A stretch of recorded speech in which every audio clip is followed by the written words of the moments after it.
Hi, students of class 5. Today we will start one new chapter, chapter 3, that is Advanced Features of Word 2013.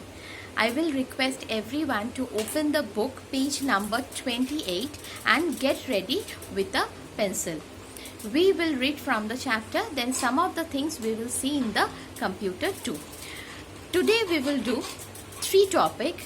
First, we will learn about what is the use of format painter, what is paragraph formatting, and how to work with the tabs. That we will learn about. So let's start the class.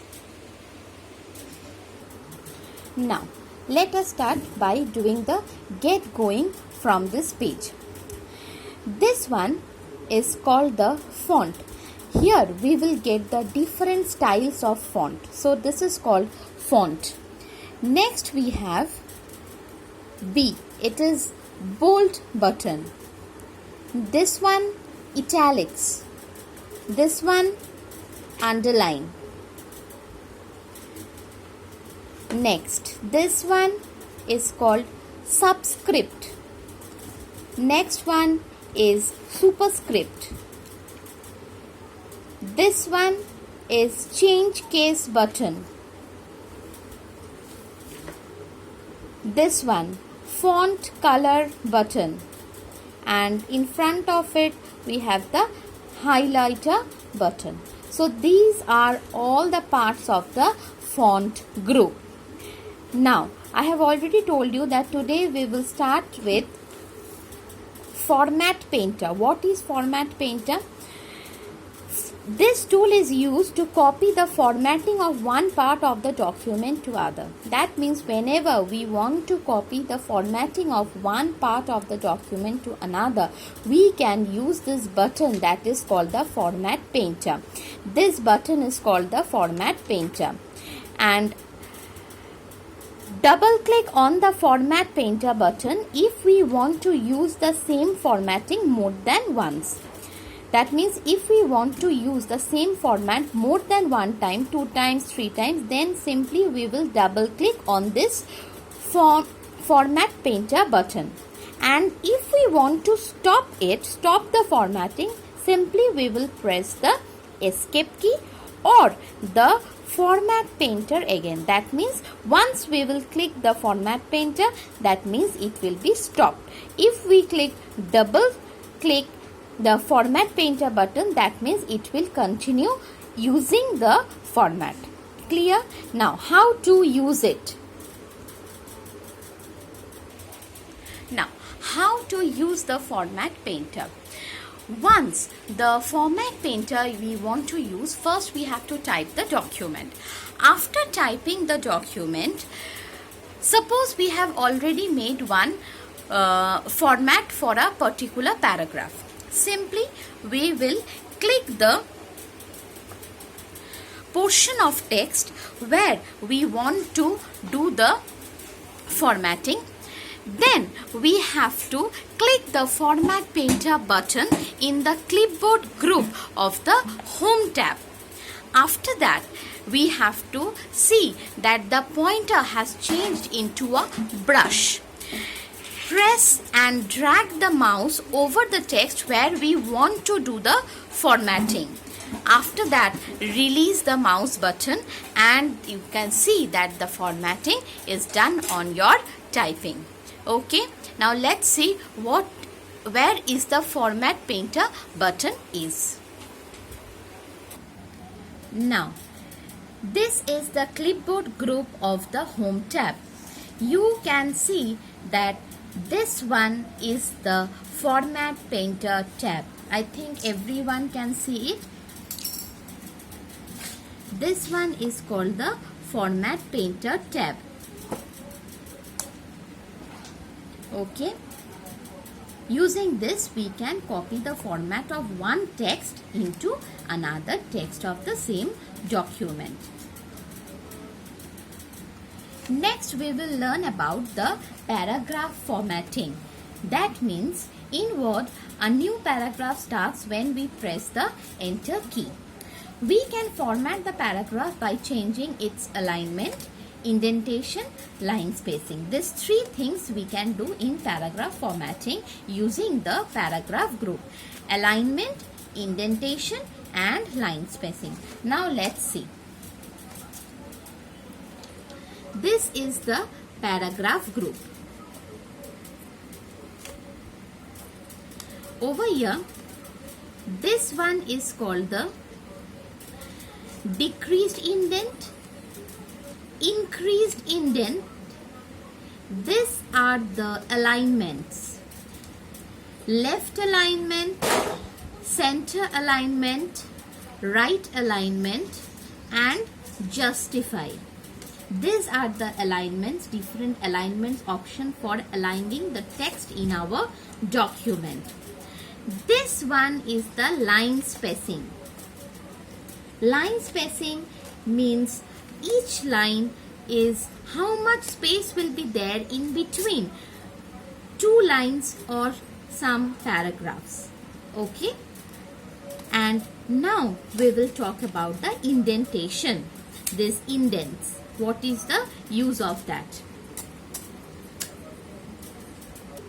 Now, indentation is the space between the page margin and the text.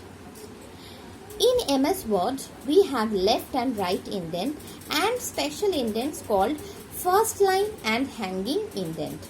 Okay, so there are mainly two types of indent, left and right, and two special indent are there, that is first line and hanging. Let's see what are those. Increased indent is this, that means in front space will be increased and all the lines will be in the same format. First line indent means first line will be starting from a large gap and next lines will be from the usual spacing. Hanging indent means the first line will be from the usual spacing and the rest of the lines will be having the larger gap. No indent means all the writing will be from the margin only. Only the margin will be left in front, but rest of the thing will start, all the lines will start from the space without giving any gap. Okay, these are the four indents. Now, next page. One important quick bite is that we can use the increased and decreased indent button in the paragraph group to change the indent. I have shown you the indent, this increased and decreased indent. This one is the decreased indent, this one is the increased indent. So each time we click any of the button, that means the text shifts by 0.5 inch. If any one button we click anytime, single time, the text will be shifted by 0.5 inch. Now, what is the working with the tab? You can see that using the tab help us to control the placement of the text. Every time we press the tab key, the text at the cursor point will move half inch to the right by default. That means to the right side, the cursor will be shifted by half inch. Now, how to add this stop manually? There are certain steps. We all know that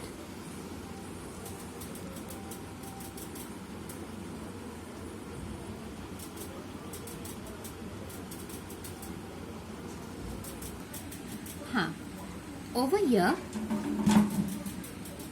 this one is called the tab selector. Okay. Now, over here we will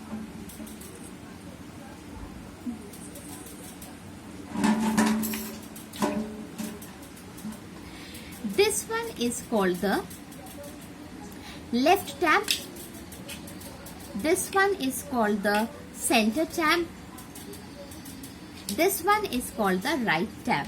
So there are three tabs which we can use in our document. To add a tab stop, We have to first go to the tab selector at the top of the vertical ruler on the left side that I have shown you. Click on that until the tab stop you want to use appear. That have to click and you have to select.